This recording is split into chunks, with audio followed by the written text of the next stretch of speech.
Hey everybody. So, welcome back. Thank you for tuning in. I wanted to share something that happened to me today because I truly believe that God was in every part of this, as in everything, So a little recap. Yesterday, I went to a women's event at a church for the first time. Excuse me. For the first time. And it was absolutely beautiful.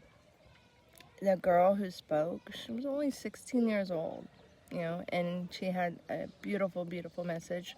It was just, it was, it was awesome. And so it felt right, It felt like something that I definitely needed because, I've been sick for the past week, and this was my first outing since being sick and getting out of the hospital. So today, they also invited me to go to the church, today.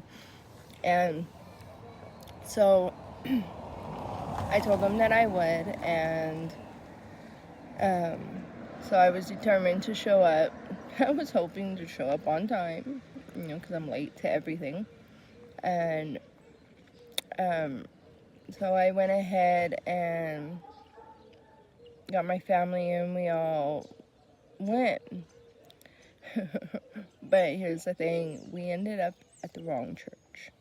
So since yesterday was my first time ever being at this church, I figured, I remember where it was at. But it so happens that down this road, there are like 3 different churches on that street. And so I ended up at the wrong church. And from the moment that we walked up, I knew something was off. There were multiple signs, but I didn't catch it at the time. One, I was like, I was here for the women's thing yesterday, and they looked at me like, I don't know what you're talking about, crazy lady. But they were just rude from the second, not they, a person was rude from the second that we walked up. I was like, well, I didn't take my 5-year-old to the kids, class, Sunday school. And he was like, well, they already had it. It's over already, but she can go to the nursery. And I'm like, she's not a toddler, And he was like, she'll be fine. She'll be fine. Just sign the sheet and just leave her here. Hurry up. Come on. We got to go. I was like, what?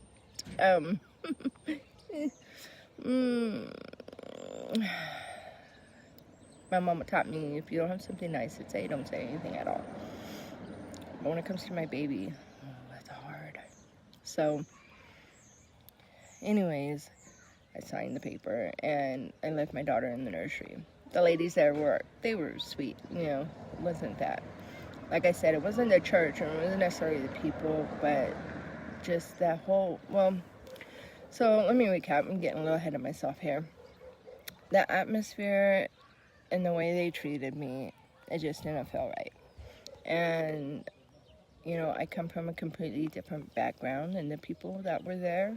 I have a lot of tattoos, and I've lived through a lot. I've been through addiction, trauma.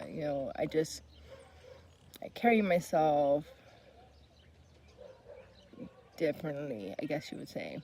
I still carry myself with lots of respect and, and all that. It's just, you can tell that I'm different than the people that were there. And I could feel the disconnect immediately, And so we sat down, trying to be respectful, but something kept telling me, like, this isn't it. This isn't the right place. So after about 30 minutes, something started happening within me.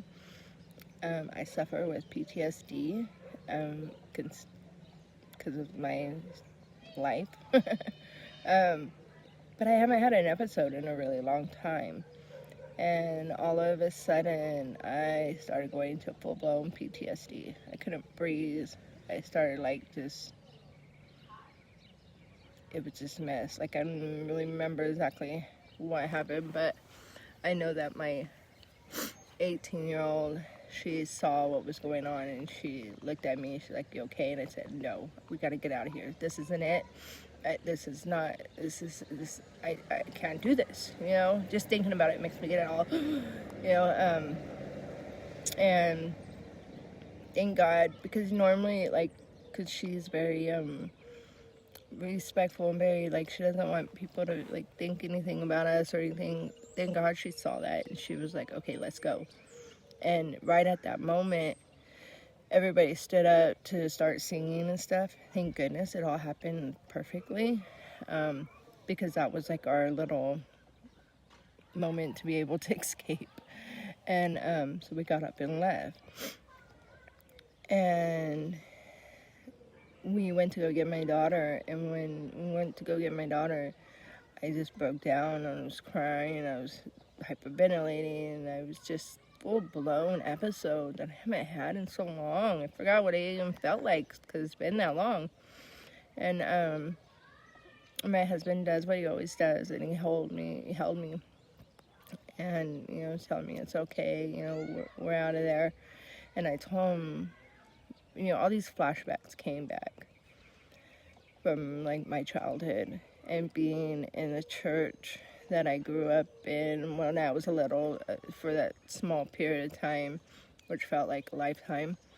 In that church that was you couldn't cut your hair, you couldn't wear anything, you had to have a skirt, like, just very, very strict, and yet things were going on behind closed doors, those kind of churches, unfortunately, that are out there sometimes.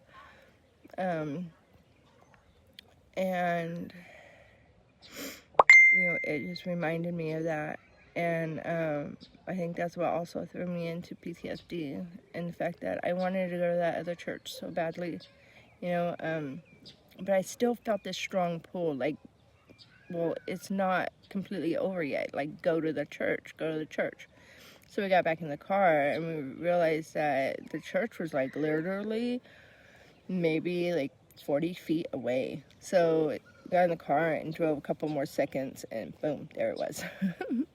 And so once we walked up to that church, the guy opened the door, and I told him what happened, and he was like, "Well, you're in the right place," and I was, right away, I was able to breathe, and I was calm, and it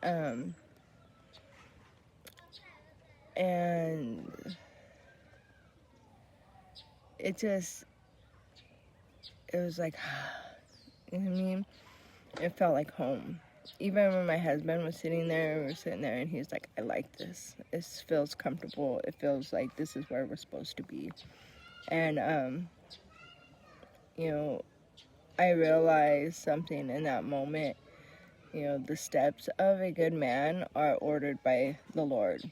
That's Psalms 37:23. Sorry, I'm new at this, at quoting. So even when I thought, that I made a mistake, God still was guiding me, no matter what. And then I learned something else. The pastor there was preparing for a mission trip, and that they needed support. And instantly I felt in my spirit that this is something I'm supposed to be part of. I've always had a calling to do missions since I was a teenager, but I was never able to.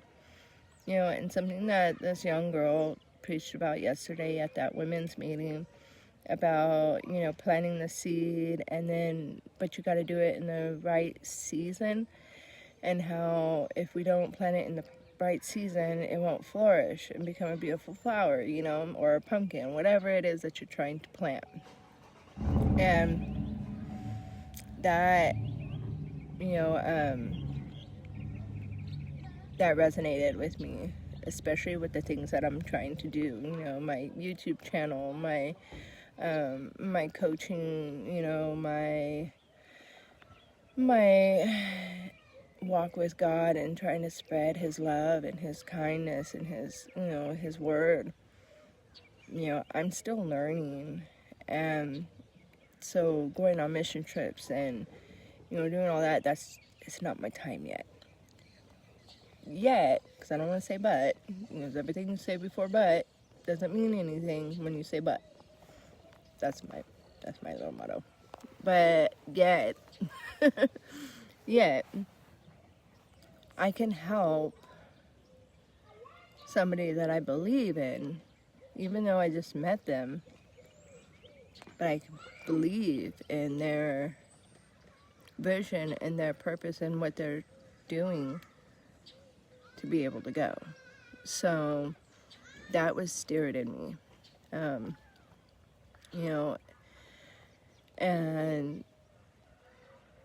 that really is stirring in me a lot, because God always makes a way. And whenever it is my season, he'll make a way for me. It'll be my turn. So, also, going back to God always makes a way, it reminds me of this quote out of the Bible is, and we know that all things work together for good, for good to them that love God. That's Romans 8:28. Even though even going to the wrong church, led me exactly where I was supposed to be. So where all this goes is if you're in a place right now where something feels off or not right, listen to that, because it's telling you something, obviously. God is guiding you, for sure. Don't ignore it. And remember, don't stop. So I thank you for tuning in. I love you. And see you next time.